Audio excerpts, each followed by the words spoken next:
Hello, welcome to Vocab Wednesdays, and I'm Chris with Magoosh. And today's theme or topic is crazy mnemonics. Crazy. What does crazy mean? Well, we know crazy, but what does mnemonics mean? Seems like a word in of itself, vocab word. Mnemonics, which is spelled M-N-E and then monics, is a creative way of remembering a word. And you may think, well, what does he mean by creative? Well, take creative, silly, wacky, put it all together, and I'll show you. First word of the day is aberrant. Now, aberrant means something that is atypical, something that deviates from the norm. And so maybe you'll learn this word, you'll see it in the flashcard, and you'll put it down, and you'll go through another 100 and so flashcards. And then later when you see aberrant, you think, oh wait, what did that mean again? It just kind of looks like any old word. So, I want you to imagine you're hiking up in the beautiful wilderness, far, far away from everyone. And you're sitting and having a wonderful little picnic by yourself, eating perhaps some mushrooms, well, hopefully not mushrooms, but eating, having a picnic. And all of a sudden, this massive ant starts crawling towards you. And then you look, and its head is that of a bear, like a grizzly bear.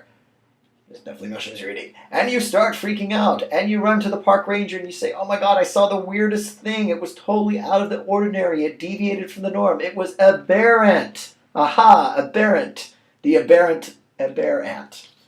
And now you see what a mnemonic is. Yes, it is absolutely silly, ridiculous, and wacky. And that is the point. The more ridiculous, silly, wacky something is, the more likely you are to remember it. So again, if you can just picture yourself sitting there chomping on your egg salad sandwich, an ant crawls up, and that ant has the head of a bear, and therefore you've never seen anything like it. That better be abnormal in your world. It is something that is aberrant. So now you hopefully won't forget. Next word, truculent. Truculent means mean and wanting to fight. Oh, I hate you, I'm truculent. So, imagine you're driving along in your little car. And your little car doesn't go too fast. Maybe tops out at 60 miles or 100 kilometers per hour. And you're on a one-lane road, and behind you is this angry truck driver, and he wants to pass. Now, you don't want him to pass because there's nowhere to get off on the side of the road. However, after 5, 10, maybe even 15 minutes, you're finally able to let him pass. And as he goes by, he gives you the middle something, which I'm sure YouTube would censor. And so imagine this angry truck driver, because you were blocking him for all these miles or kilometers. How is he behaving towards you? In a really mean, aggressive way, as though he wants to fight. So now you don't think of just truculent, but you think of the truculent truck driver with the middle finger.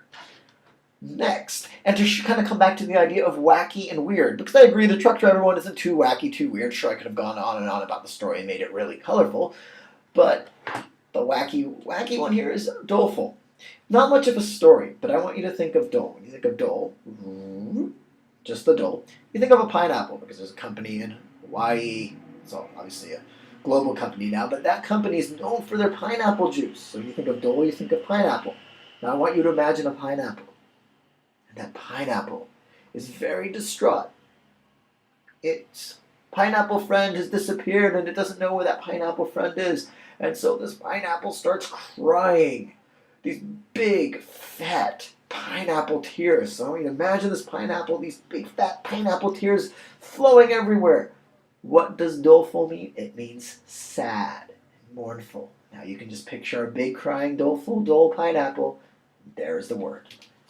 Finally, to show you that not mnemonics are just always wacky associations or stories, but sometimes something you can do with the word itself. We have the word here, extant. I want you to ignore this for a second. Simply the word extant, which means still in existence. So what have I done here? I've dropped that little is at the top. Whoop, dropped it in there. And so extant means something that is existent. Sure, I spelled the existent without the E, but that doesn't matter. The point is it sounds extant, sounds like existence. Drop the IS in there. And indeed, extant means something that is still in existence. So hopefully, you'll never have to watch this video again, because those words will have burrowed themselves deep into your mind. And that, again, is the essence of good mnemonic. I'll see you guys next week.